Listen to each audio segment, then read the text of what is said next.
वो आदमी जिसमें तन्हाई में अल्लाह का जिक्र किया, अल्लाह को याद करने बैठ गया, कोई देखने वाला नहीं था, वो तन्हा था, हुजरे में था, अपने बंद कमरे में था, अपने रब को याद किया। अल्लाह की याद करते करते उसकी आंखों से आंसू टपकने लगे। तो मेरे और आपके आका मौला ने फरमाया कि ये आंसू इतने कीमती हैं, इन आंसुओं के बदले में क़यामत के दिन उसे अर्श इलाही का साया नसीब होगा।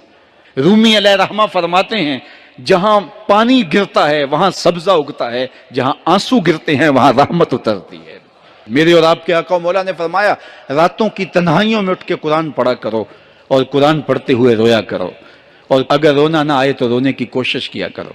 जब बंदा अल्लाह की हुजूर इल्हाओ जारी करता है, इज्ज करता है, इनकिसारी करता है, तो अल्लाह की रहमतों को जोश आता है और अल्लाह ताला की रहमतें उस पर बरसती हैं और उसके न सिर्फ गुनाह माफ होते हैं बल्कि अल्लाह ताला उसके गुनाहों को बदल के नेकियों में तब्दील कर देता है।